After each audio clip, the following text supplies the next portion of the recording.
Bonjour et merci de nous retrouver sur le plateau d'Un cœur qui écoute, notre rendez-vous de spiritualité. Aujourd'hui, nous avons la joie d'accueillir Jean-Marc Potvin. Bonjour Jean-Marc. Bonjour Hubert. Vous êtes marié, père de 4 filles et business angel. Et vous venez de publier aux éditions d'Emmanuel un livre intitulé « Les mots ne peuvent dire ce que j'ai vu ». Le sous-titre de ce livre indique « L'expérience mystique d'un business angel ». Vous avez de fait vécu une expérience assez extraordinaire que vous allez nous raconter. Mais auparavant, on va écouter le texte que vous avez choisi de nous lire en ce début d'émission. Oui, qui est un texte de la bienheureuse Angèle de Foligno, sur la joie. Un jour, je regardais la croix et sur elle le crucifié. Je le voyais avec les yeux du corps. Tout à coup, mon âme fut embrasée d'une telle ardeur que la joie et le plaisir pénétrèrent tous mes membres intimement. Je voyais et je sentais le Christ embrasser mon âme avec ce bras qui fut crucifié.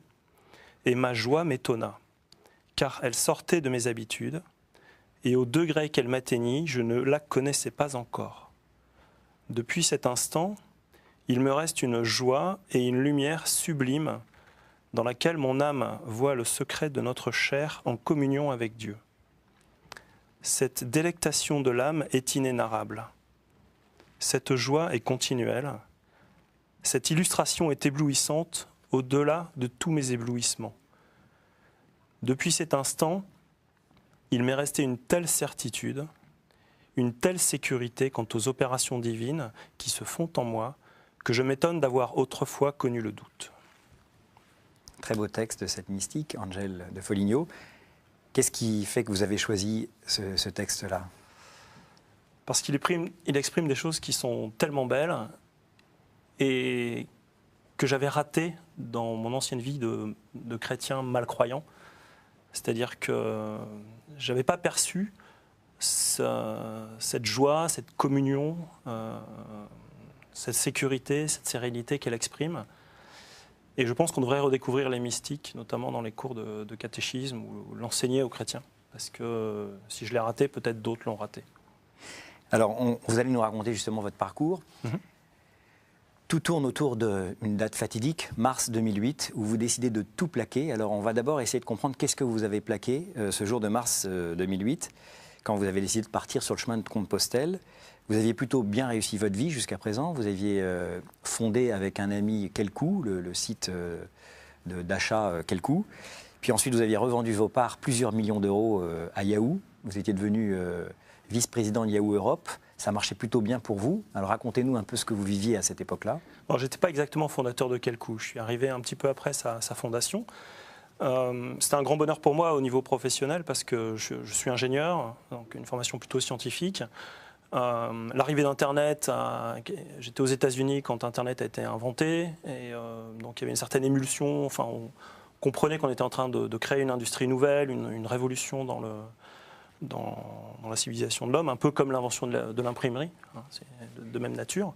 Donc il y avait une grande excitation et c'était un très beau projet, donc avec beaucoup de réussite, une belle visibilité, de l'argent que j'ai effectivement gagné à cette époque-là, et puis des projets vraiment qui sont très intéressants parce que des projets qui changent les habitudes des gens, qui changent la vie.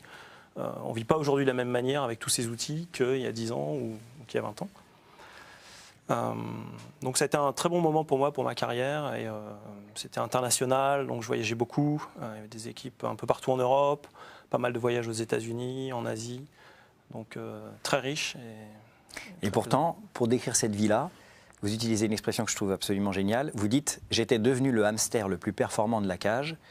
Dont la roue tournait de façon parfaitement huilée, satisfaisante pour tout le monde, tel un bon petit soldat citoyen.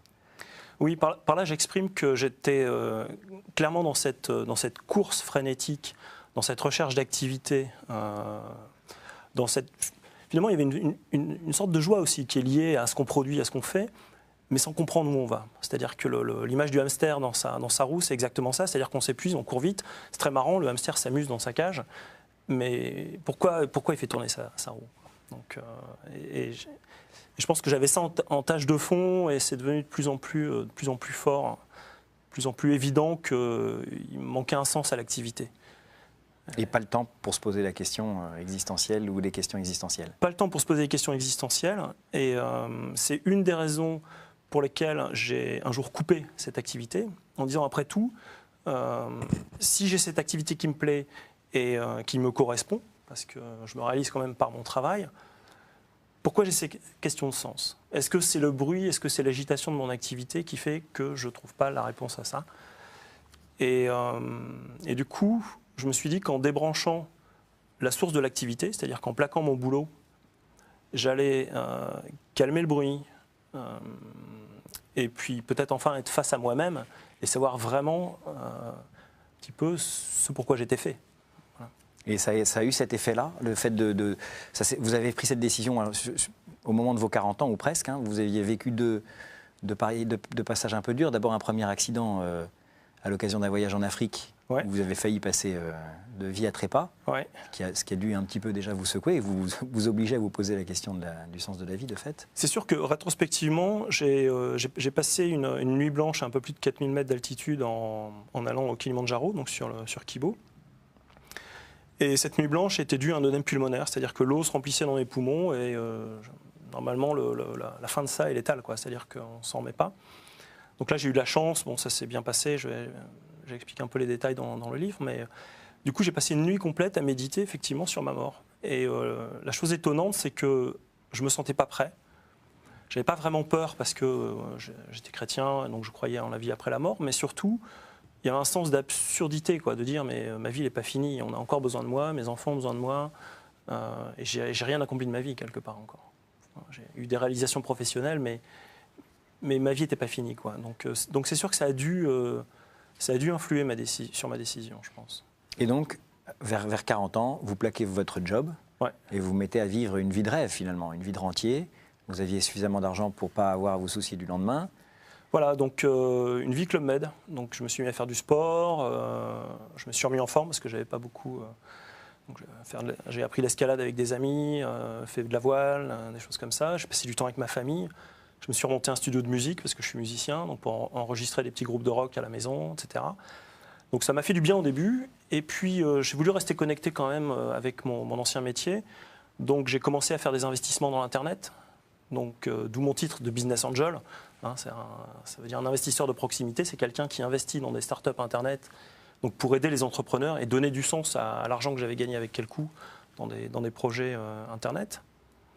Et du coup, très rapidement, en quelques mois de temps, mon agenda était redevenu aussi plein qu'avant, pathologique. C'est-à-dire que j'avais remplacé, je m'en suis rendu compte qu'après, mais j'avais remplacé mon activité, mon métier professionnel par une activité de loisir, mais qui n'a pas plus de sens. C'est-à-dire qu'effectivement, c'est la vie dont tout le monde rêve, je pense, ou peut-être certains peuvent rêver, avec suffisamment d'argent, je ne suis pas Crésus non plus, mais c'était suffisant pour ne pas trop m'inquiéter, avoir des belles activités, mais la question du sens se pose. Bref, fin mars 2008, vous annoncez à votre femme que vous partez seul pour Compostelle. Qu'est-ce qui a provoqué cette décision si soudaine, sans appel? Pourquoi Compostelle? Alors je ne sais pas. Maintenant je sais, mais à l'époque je ne savais pas. C'est-à-dire que je ne savais pas où était Compostelle déjà. Il a fallu que je regarde sur une carte pour me rendre compte que c'était en Galice, au bout de l'Espagne. Je ne sais pas pourquoi cette destination, je ne sais pas pourquoi c'était urgent. Ce qui est sûr, c'est qu'il y a une espèce de sourde insatisfaction qui a grandi pendant ces années. Et après avoir pris une option radicale de quitter mon boulot en disant « ça va se calmer, je vais comprendre pourquoi je suis là », ça n'a pas marché. Donc peut-être c'était la même réflexion de dire après tout, je pars tout seul et je vais trouver la raison de tout ça. Voilà. Commence alors sur ce chemin de Compostelle un long chemin de purification. Sur le plan physique, vous êtes pas mal éprouvé, mais sur le plan aussi intérieur, purification intérieure, vous retournez à la confession à l'occasion d'une rencontre avec un prêtre sur ce chemin, alors que ça faisait des années que vous n'étiez pas confessé. Qu'est-ce qui s'est passé concrètement ? Ça a été assez étonnant, c'est-à-dire que ça m'a retourné en fait cette partie-là. C'est-à-dire que dès les premiers jours du chemin, le chemin m'a fait passer par des endroits, par des routes, devant des statues, des numéros de places dans les villages, même dans des villages, qui avaient une signification très spécifique par rapport à ma vie. C'est-à-dire que cette signification, c'était systématiquement des noms de personnes, ou des choses qui correspondaient à des points noirs de mon existence. C'est-à-dire quelque chose de sombre, quelqu'un que j'avais pu offenser, ou un truc que je n'avais pas réglé dans le passé, etc. Et alors, je suis tout sauf superstitieux. Enfin, je veux dire, plutôt quelqu'un de rationnel. Donc au début, je mettais ça sur le compte du hasard, puis après, c'était quand même vraiment très étonnant, quoi. C'est-à-dire qu'il y avait une espèce de répétition de signes où au bout du deuxième, du troisième, du cinquième, je me dis mais c'est pas possible, il y a un truc qui est en train de se passer. Comme si on me mettait sous les yeux mon côté obscur, voilà, tout ce que j'avais pas réglé. Et physiquement, pareil, c'est ce que vous disiez. À 3 jours de marche de la maison, j'ai une tendinite qui m'empêche d'avancer. En fait, j'ai même pas pu remettre mes chaussures ce jour-là, donc je me suis dit je vais être contraint de rentrer à la maison. Alors que ça fait que 3 jours que je suis parti, je suis plutôt sportif. Hein, bon, donc j'ai continué à marcher en mettant des sandales ridicules que j'avais achetées pour le soir au gîte. Il pleuvait beaucoup, enfin, j'ai eu de la grêle, j'ai eu de la neige, ça a été extrêmement dur jusqu'à l'arrivée du puits. Donc pendant ces 10 premiers jours-là, effectivement, je le relis maintenant comme un chemin de purification. Je pense que le terme est assez juste, quoi. Alors parmi les signes, donc la providence, vous avez effectivement parlé de manière forte. Ouais. Il y en a un que j'aurais bien aimé que vous racontiez, qui est intervenu quand vous êtes passé dans l'église de Montfaucon, oui, où il y avait une exposition de tableaux.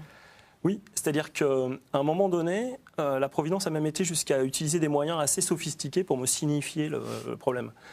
Et je rentre dans cette église, donc il y avait une exposition de 12 tableaux de Grimmer, un peintre flamand. Et instinctivement, je me dirige vers le 3e tableau, je crois, ou le 4e tableau qui était à ma gauche. J'arrive devant le tableau, la lumière du tableau s'ouvre parce qu'il y avait un détecteur de présence. Et ce que je lis sur le tableau, je vais vous le lire là parce que c'est quand même assez étonnant, c'était l'histoire de ma vie sur les 2 dernières années. Et donc, la Providence me mettait sous les yeux mon problème, en fait. Je vous lis le texte parce que je suis ressorti, j'ai acheté la carte postale, je n'ai même pas été regarder les autres tableaux, quoi, hein. C'est en fait extrait de l'évangile de Saint-Luc au chapitre 12. Il y avait un homme riche dont les terres avaient beaucoup rapporté. Il se demandait « Que vais-je faire ?» Alors je me dirais à moi-même « Te voilà avec des réserves en abondance pour de nombreuses années. Repose-toi, mange, bois, jouis de l'existence. » Mais Dieu lui dit « Tu es fou. Cette nuit même, on te redemande ta vie. Et ce que tu auras mis de côté, qui l'aura ? Voilà ce qui arrive à celui qui amasse pour lui-même au lieu d'être riche en vue de Dieu. » Effectivement, ça a dû bien vous interpeller. C'est quand même magnifique, c'est-à-dire que voilà. Alors là-dessus, vous arrivez le jeudi 1er mai 2008 dans la ville du Puy-en-Velay. C'était le jour de l'Ascension cette année-là. Ouais. Et ça a été une date très importante pour vous. Vous dites que c'est le jour le plus important de votre vie. Qu'est-ce qui s'est passé ce jour-là au Puy-en-Velay ? Oui, j'étais un peu paniqué en arrivant dans la ville. J'étais d'abord à genoux par ces premiers 10 jours d'épreuve avec la tendinite, etc. J'avais peur de me perdre, enfin je me suis perdu dans la ville, j'avais peur de ne pas trouver où dormir. Parce que, évidemment, un pont de l'Ascension, tout le monde vient au Puy-en-Velay pour démarrer une semaine sur le chemin de Saint-Jacques. Donc je me suis dit, tous les gîtes pèlerins vont être blindés.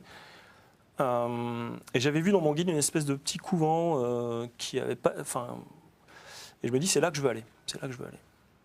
Et je ne trouvais pas... le répondeur du couvent... je n'arrivais pas à parler à la personne pour savoir si je pouvais y aller. Je me perds dans la ville, je vais dans la cathédrale. Et au sortir de la cathédrale en disant, je vais finalement essayer de trouver un endroit pour loger. Là, le téléphone du couvent me répond en disant, oui, on vous attend, on a de la place. J'arrive chez eux, j'étais le seul pèlerin, parce qu'en fait, c'est un couvent qui n'accueille plus de pèlerins, parce qu'il est délabré, quoi. Il n'est pas en état de recevoir. Et les sœurs m'accueillent, me montrent ma chambre, me montrent la chapelle, et me disent, voilà, si vous voulez nous rejoindre pour les vêpres, à 18h, vous pouvez, on sera là en prière. Et instinctivement, je me rends dans cette chapelle 1 heure avant les vêpres. Et c'est là où ça s'est produit. C'est-à-dire que je suis rentré dans cette chapelle intérieure, donc privée pour les sœurs. Et elles étaient là, toutes les 6, prosternées ou assises sur des chaises au milieu de la pièce, en arc de cercle, autour d'un autel sur lequel il y avait une pièce d'orfèvrerie, très belle pièce d'orfèvrerie, avec un cœur tout blanc, tout rond. Et je ne savais pas ce que c'était. Je n'avais jamais participé à une adoration du Saint-Sacrement, donc je ne savais pas que c'était un ostensoir. Et j'étais assez intimidé, donc il n'y avait pas un bruit dans la pièce, donc je me suis assis tout au fond sur un petit banc. Et là, quasi instantanément, le Seigneur est entré devant moi. Donc il m'est apparu immense. C'est-à-dire que la pièce a dû s'agrandir pour le laisser entrer, comme si l'espace s'agrandissait. C'est très étonnant, comme l'extrait de ce psaume où on dit « Porte, levez vos frontons, qu'il entre ce roi de gloire ». Voilà. Donc, et instantanément m'a communiqué une espèce d'état de paix, de bien-être, de crainte en même temps, parce qu'il y a une telle puissance devant moi que voilà, je me sentais vraiment petit, pas un bruit. L'impression d'être au cœur d'un réacteur nucléaire, on imagine ça, quoi, parce qu'on sent qu'il y a une énergie dingue, mais il n'y a pas de bruit, c'est juste de la radiation. Et la suite dépasse un peu mon entendement, parce que le Seigneur a établi avec moi une sorte de communication directe, totale.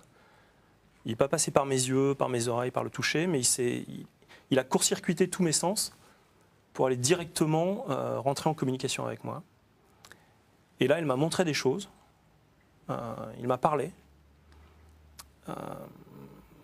avec des choses qui étaient plus claires que ce que vous pourriez me raconter, avec des mots parce que je dirais l'intégralité de mon être a vibré avec la communication. Et non seulement il m'a montré des choses, mais il m'a fait vivre ces choses. C'est-à-dire que je les ressentais. Et ce qui m'a fait vivre, et c'est là où, en y repensant après, je pensais blasphémer, c'était quelque chose d'absolument étonnant. Ce qui m'a montré dans cette quasi-expérience, c'est la relation nuptiale, l'union entre le Créateur et ses créatures. C'est-à-dire comme l'union entre un homme et une femme, mais sublimée, bien mieux, parce que dont le désir ne cesse de s'accroître. Et c'est pareil, c'est quelque chose que j'avais jamais compris que le Dieu d'amour était à ce point un Dieu d'amour et qu'on pouvait en effet, en tant que créature, s'unir à son Créateur. C'est quelque chose d'absolument... ça m'a bouleversé. Ça vous a bouleversé et c'est ce qui fait que vous disiez tout à l'heure, on n'apprend pas ça au catéchisme. Non. Ou alors j'ai pas ouvert mes oreilles, ou alors on nous l'explique et on veut pas le croire parce que c'est tellement gros qu'on ne peut pas le croire. Mais... Ça, c'est l'enseignement majeur de votre expérience, c'est le fait que Dieu est un Dieu personnel. Oui, alors, c'est sûr que je m'étais construit un Dieu qui était transcendant, mais là, le fait qu'il puisse entrer en relation avec moi, entrer en relation de personne à personne, c'est-à-dire qu'on n'est pas dans un Dieu inaccessible quelque part, qui a une vraie relation personnelle, qui va plus loin, parce que cette union nuptiale qu'il a pu me faire vivre en fait en me la montrant, donc qui est une vraie relation d'amour totale, corps et âme. Ça, c'est une de mes grandes découvertes. Évidemment, on sait, et maintenant que je lis un peu mieux et que je m'intéresse au sujet, c'est dit et redit depuis des années. Et le texte que j'ai choisi tout à l'heure montre que déjà au XIIIe siècle, des gens expérimentaient ça et en parlaient et l'écrivaient. Ça, c'est ce que vous avez découvert après, parce que vous aviez l'impression d'avoir vécu quelque chose d'indicible, d'être le seul à avoir vécu ce type d'expérience. Et ce que vous avez découvert à votre retour, à force de lire, c'est que c'était une expérience relativement commune. Alors, elle n'est pas aussi partagée que ça. Mais en tout cas, il y a beaucoup d'écrits, de mystiques, de saints, qui évoquent ce type d'expérience mystique. C'est exactement ça. C'est-à-dire que j'ai mis du temps, j'ai mis peut-être 2 ou 3 ans, avec l'aide à la fois d'un prêtre et puis avec beaucoup de lectures, à vraiment comprendre en fait cet instant qui était le tournant de ma vie, à comprendre la nature de cette relation, enfin ce qui était venu m'enseigner, à me rendre compte que c'était quelque chose de connu, sur lequel les saints ont écrit, sur lequel, et qui est une préfiguration du royaume en fait. La beauté, c'est que la vie éternelle, elle commence là, c'est-à-dire qu'on n'est pas obligé d'attendre la mort pour avoir cette union et ce bonheur, Elle peut commencer maintenant, de manière intermittente, de manière imparfaite, mais donc oui, cette découverte, je l'ai faite après. J'ai même pas osé noter dans mon carnet de Compostelle, je tenais un petit carnet de route, j'ai pas osé noter les mots réels pour décrire l'expérience. Je l'ai pensé blasphématoire. Vous avez ensuite, tout au long du chemin, vécu de temps en temps, à nouveau, ce que vous appelez, vous, des douches de miséricorde, de manière un peu régulière pour votre plus grande joie. Oui. Et à votre retour, vous avez cherché à revivre. Les douches de miséricorde se sont espacées. Et vous avez dit, mais comment je vais faire pour pouvoir revivre ce que j'ai vécu au Puy et puis sur ce chemin de Compostelle. Ouais. Alors, ce qui est une erreur. Alors, ces douches de miséricorde, je reviens dessus. Ces douches de miséricorde, elles arrivaient à peu près tous les jours. C'est une espèce de diffusion de l'esprit ou d'état de grâce intense, qui est une expérience différente de la venue du Seigneur dans cette chapelle au Puy. Et qui m'a fait effectivement beaucoup de bien, une grande consolation. Enfin, tellement de bien que je me mettais à pleurer et que voilà, une espèce oui, c'est vraiment comme une douche, quoi. On sent l'eau, on sent une eau qui nous nettoie, qui nous dit je t'aime malgré tout ce que tu as pu faire. Enfin, et on se sent pardonné, on se sent aimé, enfin, et on en pleure. Donc, et je suis pas du genre à pleurer, quoi. Donc c'était assez. Ça a duré 3 semaines et puis après il est parti. Après ça s'est arrêté. Et donc en rentrant de Compostelle, effectivement, un de mes travers, c'était de dire comment je peux revivre ça. Après tout, c'était si bon, pourquoi est-ce que je pourrais pas le revivre, quoi. Et j'ai compris que je me fourvoyais en fait en faisant ça. C'est-à-dire qu'il ne faut pas chercher ce genre d'expérience, il ne faut pas chercher ce genre de consolation. Et si elles arrivent, il ne faut même pas en tenir compte à la limite, parce que, il y a pas mal on peut être trompé, d'une part, par l'ennemi, qui peut singer ce genre de communication, ce genre de grâce. D'autre part, l'amour n'est pas très pur, parce que est-ce que c'est Dieu que je cherche ou est-ce que c'est la consolation qui m'amène? Donc si je cherche la consolation, l'amour envers le Seigneur, c'est pas le bon amour, quoi. C'est l'amour de la consolation que je cherche. Et puis il y a de l'orgueil évidemment derrière, c'est-à-dire que c'est une rencontre, donc il est infiniment libre, c'est lui qui décide en fait de venir à la rencontre. Donc voilà. Aujourd'hui, l'Eucharistie, cette expérience vous l'avez vécue devant le Saint-Sacrement exposé. Ouais. L'Eucharistie a pris une place importante dans votre vie du coup ou Centrale, c'est-à-dire qu'une journée sans l'Eucharistie est pas droite, est bancale. C'est le cas aujourd'hui. Je me suis levé trop tôt ce matin pour venir sur les studios. Et donc oui, elle est centrale. Évidemment, une des leçons du Puy, ça a été la présence dans l'Eucharistie, parce que le fait qu'il soit apparu le jour de l'Ascension devant le Saint-Sacrement, c'est pas par hasard. C'est forcément pas par hasard. Donc, à partir du moment où on reconnaît ça, on comprend que pour qu'il y ait Eucharistie, il y a besoin du prêtre, donc de l'Église, donc le côté sacramentel de l'Église, qui reprend un sens très fort. En tout cas, dans mon cas, à l'époque, j'étais croyant, mais j'avais des soupçons sur l'Église en disant, mais qui sont ces gens qui s'habillent en blanc pour aller faire des vieux rites un peu tous les dimanches avec des paroles. J'étais assez. J'allais à la messe de temps en temps, mais voilà. Tandis que là, ça m'a vraiment recentré à la fois sur l'Eucharistie et sur l'Église. D'accord. On va terminer cette émission. J'aurai encore 3 questions rituelles, pour le coup, à vous poser. La première, c'est quel conseil donneriez-vous à quelqu'un qui vous dirait « j'ai envie de devenir chrétien, par quoi dois-je commencer ?» Alors, ce « j'ai envie de devenir chrétien », ça veut dire qu'il a le désir. Et ce désir-là, ça veut dire que le Seigneur l'a déjà trouvé. Donc, je lui dirais, déjà, réalise qu'il t'a déjà trouvé. Donc maintenant, c'est à toi d'aller, d'une part, entretenir cette flamme, petite flamme qu'il a commencé à naître en toi. Donc, c'est comme un feu, quoi. Au feu, au démarrage, il faut faire attention à ne pas éteindre la flamme, quoi, hein. Donc, il faut la chérir, il faut l'entretenir. Et puis, à toi, maintenant, de te mettre en route vers lui. Et te mettre en route vers lui, aller à sa rencontre, ça veut dire quoi? Ça veut dire apprendre à le connaître. Jusqu'à l'ultime connaissance, qui est la connaissance au sens biblique, qui est comme un homme connaît sa femme. Et je pense que je lui donnerais aussi comme conseil de ne pas rester seul. C'est-à-dire d'aller assez vite quand même trouver à l'église, ou un prêtre, ou un père spirituel, enfin de ne pas rester seul. Quel est votre héros, votre saint, la personne que vous trouvez admirable? Alors j'ai envie de parler de Pierre Teilhard de Chardin, donc, qui est un prêtre jésuite, un scientifique, paléontologue, aventurier aussi. Il a fait la croisière jaune avec Citroën dans les déserts, écrivain, poète, mystique, et qui a nourri en fait une partie de mes années avant l'expérience du Puy, parce qu'il a réconcilié la foi avec la science. Donc je trouve que c'est quelqu'un d'assez admirable. Et voilà. Bon, c'est peut-être pas un héros, mais en tout cas c'est un... Au jour du jugement, qu'aimeriez-vous que Dieu vous dise? Alors, une des choses qu'il m'a dites au Puy, une des phrases que je n'avais pas comprises, c'était de dire, donc il m'a montré cet amour, cette union nuptiale entre lui et ses créatures, ce que j'ai appelé la chambre du roi, c'est-à-dire le lit nuptial. Et une des phrases mystérieuses qu'il m'a dit, énigmatique, c'était de dire « mais tu ne peux pas participer ». une des choses que je creuse dans la deuxième partie du bouquin, c'est mais pourquoi m'a-t-il dit ça? Et donc voilà, là ce que j'aimerais qu'il me dise, c'est bienvenue dans la chambre du roi et maintenant tu peux participer. Merci beaucoup Jean-Marc. On va terminer cette émission. J'avais une dernière petite question rapide. Comment votre femme et votre famille a réagi à tout cela quand vous êtes revenu du Puy? Il y avait un très gros décalage évidemment parce que moi j'avais fait des milliers de kilomètres spirituels, géographiques, etc. Et eux étaient restés au même point. Donc il y a eu un temps assez long de réaccoutumance.